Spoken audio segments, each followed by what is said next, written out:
Agora eu entro no direito de subscrição, porque é um evento bem diferente, assim. O direito ele vai ficar ali parecido com a oferta prioritária. Parecido porque, assim, a oferta prioritária, como eu falei, é uma oferta para subir mais rápido e para fazer acontecer mais rápido, né? Quando a empresa ela faz um follow-on, então sempre quando a gente fala disso, a gente está falando de um follow-on, que é uma nova emissão de ações. E aí, quando ela faz essa nova emissão, ela dá para os acionistas ou cotistas o direito de subscrever. E aí entra muito naquele raciocínio que a gente falou de manter o nível de participação societária, né? Para o cliente não ser diluído ali. Então, assim, ela vai fazer um follow-on, vai aumentar as ações negociadas ou cotas negociadas na bolsa. Então, ela dá para o cliente o acionista ou cotista, o direito de subscrever, né? O direito de comprar as ações ou cotas em um determinado preço. Então, assim, é diferente porque ela vai aparecer na custódia do cliente. Então, sempre que tem esses eventos, tem uma atualização lá na B3 que ela envia para a gente o arquivo que vai ter os direitos. Se ficou X hoje, por exemplo, amanhã você já consegue ver o direito na sua conta. Eu coloquei aqui a data com, que é a data base, porque é assim que a gente identifica se o cliente tem direito ou não. Então, sempre quando tiver esses direitos de subscrição, vai ter uma data com, né, que é a data que o cliente tem que ter a custódia para ter direito naquilo ali. Então, o cliente tem que ser acionista nessa data. Eu acho que isso é a diferença principal de uma oferta prioritária que todo mundo confunde. Na oferta prioritária, você não tem esse direito na sua custódia, você que tem que calcular. Agora, no direito de subscrição, não. Você já vai receber ali bonitinho, sabe a quantidade que você tem direito. Eu coloquei esse exemplo aí, que é do HSML, HSIMOL. Nesse caso, eles determinaram ali que o percentual, né, o fator de proporção seria 133,79%. Então, se eu tenho 100 ações e aplicar esse percentual, eu vou ter direito a subscrever 13. Então, vai aparecer na minha custódia 13 HSML 12, que é o direito. No mercado de renda variável, o número, né, que vem depois do ticker do ativo, diz muito sobre ele. Igual quando vem em caso de ações, por exemplo, BID 3, tem um 3 ali, quer dizer que é uma ação ordinária. BID 4, tem um 4 ali, quer dizer que é uma ação preferencial. BID 11 ali, a gente vê que é uma unit. Então, tem essa diferença. Agora, confunde um pouco, porque o 11 pode ser para unit e pode ser para fundo imobiliário também. Então, no caso desse HSI, o ticker do fundo seria HSML11, né? E o direito seria o 12. Então, assim que a gente diferencia, né? A gente vê lá, quando a gente entra lá no Sinacor, a gente vê um D de direito, mas como que o cliente vai saber, né? É um preço muito mais baixo, né, quando é precificado, e tem um ticker diferente. Então, ele entra lá na custódia dele, viu que surgiu ali um HSML12, pode saber que é um direito, mas ele consegue descobrir isso. Acontece muitos casos, assim, do cliente comprar o direito achando que está comprando a ação, porque está mais barato, né, ou o fundo, achando que está comprando mais barato e não sabe que é o direito, e dá muita confusão. É por isso que, assim, tem que tomar um certo cuidado ali. Então, nesse caso, nesse exemplo que eu dei, o preço para exercer essa subscrição seria de R$ 102. Normalmente é mais barato do que está sendo negociado no mercado. Normalmente, tá? Assim, na maioria das vezes, mas acontece às vezes de ser mais caro e aí assim não faz sentido o cliente exercer esse direito dele, né? Então sempre quando a gente fala de direito, o cliente exerce se ele quiser. Se ele não quiser, ele pode vender no mercado, porque alguns direitos são negociáveis, né? E até recibos assim. Não são todos, né? Depende da instrução lá que eles entraram, mas acontece de ser negociado. Então às vezes o cliente ele tem esse direito, mas ele não quer exercer, ou ele não tem recurso para exercer, ou ele não quer mesmo alguma estratégia, ele pode vender esse direito no mercado, ou pode comprar, né? Ou então, por exemplo, eu não sou acionista, ou eu sou, mas eu quero exercer mais, eu vou lá no mercado e compro. Então, eu pago por esse direito, né? Lá no mercado, por exemplo, lá no home broker, ele tá 10 centavos. Eu vou pagar esses 10 centavos para comprar esse direito, e na hora que eu vou exercer, eu vou pagar os R$ 102 por cota. O meu raciocínio tem que ser o preço que ele está no mercado, 10 centavos, mais os R$ 12 que é para eu exercer. Se somando esses dois ainda valer a pena, né, ser melhor do que eu ir lá e comprar direto, aí vale a pena. Ou então eu posso só desfazer do meu direito mesmo, já que eu não quero exercer, e colocar o dinheiro no bolso, tipo isso. Mas não são todos os casos que são negociáveis, isso é importante, não são todos. E se o cliente não exercer o direito, ele vira pó, basicamente, né?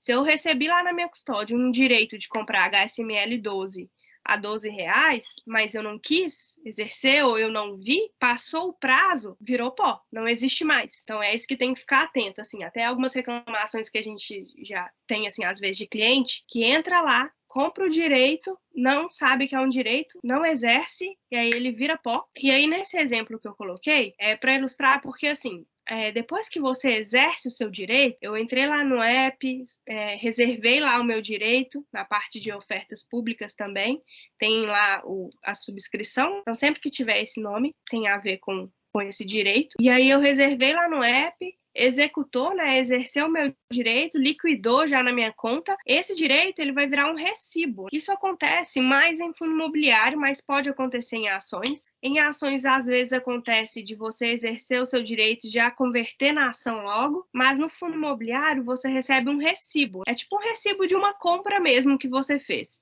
Então, você exerceu o seu direito e recebeu ali o recibo. E aí o ticker muda, né? De HSML 12, ele muda para HSML 13. E aí, como ele é 13, eu sei que ele é o recibo do cliente. E aí, depois ele vira de fato a cota, né? HSML 11. Então, por que isso acontece mais no fundo imobiliário? Porque é todo um trâmite. Fez lá a oferta, captou o recurso dos clientes, precisa comprar os imóveis para, de fato, aumentar lá o patrimônio dele. Até isso acontecer, você fica com recibo. Depois que isso tudo acontece, o recibo transforma em cota. E quanto tempo que ele demora para virar a cota? A gente não tem uma data certa. E normalmente nem é divulgado também. Mas o fundo tem até 180 dias para fazer isso. Então, pode ficar esse recibo lá na sua conta durante 180 dias. Normalmente é uns 30 dias, mas pode ficar até esse prazo aí. E aí, assim, na subscrição, a gente vai ter tanto as sobras e o montante adicional. Isso é um termo até novo, assim, sabe? No mercado, antigamente, a gente não tinha essa parte. Surgiu por agora, assim, tem pouco tempo, deve ter uns 3 anos, mais ou menos, 2 anos. É porque, assim, quando tem um follow-on, essa emissão, no direito de subscrição, por exemplo, é uma oferta que o fundo quer captar 300 milhões. E aí ele lançou lá o direito para os clientes, só que muito cliente não exerceu, às vezes nem viu, né? E desses 300 milhões, ele conseguiu captar só 100 milhões. Aí ficou faltando 200. O que ele faz? Ele abre um novo prazo diferente para você exercer as sobras e talvez o montante adicional. Não é uma regra sempre que ter sobra, ter montante adicional. Então, ele abre um novo prazo ali para ofertar esses 200 milhões que ele não conseguiu captar. Só que um ponto importante é que só consegue participar dessas sobras quem exerceu o direito de subscrição. Então, se você comeu moço que não exerceu o direito, você não consegue participar nas sobras. Então, é um ponto importante. Ele dá esse direito só para quem participou. Abre um novo período, né? Vamos supor, encerrou a subscrição agora. Aí, semana que vem, abre um novo período de sobras, como se fosse uma nova emissão, assim, digamos, né? Para tentar captar o restante aí da oferta. Normalmente, o fator de proporção é diferente. Eles divulgam lá no fato relevante, falando quanto que é o fator de proporção da subscrição, quanto que é o fator de proporção das sobras, e normalmente o fator das sobras, ele é calculado na quantidade que você subscreveu. Então, se você reservou 100 ações, por exemplo, que você tinha de direito, o fator das sobras não é com base no que você exerceu lá nas 100 ações, não com base lá na sua custódia, igual é no direito. Então, as sobras têm essa diferença, sim. E aí tem um montante adicional. Normalmente, a gente vê sobras e montante adicional juntos, né? Mas pode acontecer de ter só as sobras. Não existe um montante adicional sozinho, não. Então, ou a gente tem sobras e montante adicional, ou a gente tem só as sobras. O que é esse montante adicional? Então, quando atinge nesse exemplo que eu dei, eu falei que foi uma oferta de 300 milhões, no direito captou só 100 milhões e ficou faltando 200. Aí vamos supor que nas sobras ele conseguiu captar esses 200 milhões. Só que teve uma demanda alta. E aí eles acionam um montante adicional, que é 20% do volume oferecido inicialmente. Eles fazem isso para conseguir captar mais. Só que o montante adicional, sempre quando tem, aí já é um pouco mais complicado, porque a gente pode ter rateio, né? Eles acionaram ali os 20% a mais. Eles vão fazer o rateio nas essas reservas que foram para o montante adicional. Então, quando você entra, por exemplo, lá no app e vê que tem lá uma subscrição de sobras e de montante adicional, se você tem direito a reservar 10 nas sobras e reserva 100, entra 10 nas sobras e o restante entra no montante adicional. Então, entra 10 nas sobras e 90 no montante adicional. As sobras, a gente tem um fator de proporção, a gente sabe quanto que a gente vai levar. O montante adicional, você reserva a quantidade que você quiser. Então, pode ter rateio justamente por isso, porque não tem uma proporção. Então, eles vão pegar esse 20% do volume da oferta e distribuir entre os clientes que reservaram o montante adicional. Então, aí agora sim eu encerro o direito de subscrição e aí a gente começa a OPA. A OPA ela vai ser o inverso de tudo isso, que é quando a empresa ela quer fechar capital, ela quer recomprar as ações dela no mercado, realmente o inverso de um follow-on, um IPO. Então, assim, sempre quando a gente falar de OPA, a gente está falando de uma oferta pública de aquisição, que é a empresa fazendo a aquisição das suas ações, digamos. Quando a gente fala de OPA, não é só em caso de falência, em caso que a empresa quer fechar o capital, né? Tem várias outras questões que uma empresa pode fazer uma OPA. E hoje em dia, assim, a gente tem outros termos parecidos com OPA. A gente usa, às vezes, direito de recesso, depende muito de cada companhia. Às vezes ela imaginou que quer lançar daquele jeito e lança. Mas, assim, não é algo que tem uma regra também. Então, vamos supor, assim, que uma empresa ela decidiu fechar o capital na bolsa. Como que ela vai fazer, né? Ela avisa para o mercado, não quer mais ser uma companhia de capital aberto, e aí ela vai fazer uma oferta. Vem uma empresa separada, uma auditoria independente, estipula quanto que essa empresa vale. Por exemplo, essa empresa vale R$20, então essas ações vão ser recompradas a R$20 na OPA. Porque se a empresa fosse determinar isso, seria muito bom, né? Ela colocava um preço baixo ali e recomprava para todo mundo barato. Então, vem um auditor independente, estipula um preço, eles fazem a OPA, que é feita através de um leilão. Quando a gente fala de leilão, parece assim, vai ter preços diferentes, né? Mas é só um termo técnico que a gente usa mesmo. A gente insere as ordens dos clientes lá no nosso sistema, né, de negociação, lá no home broker, tipo home broker. Num horário específico, por exemplo, 3 horas da tarde vai acontecer o leilão.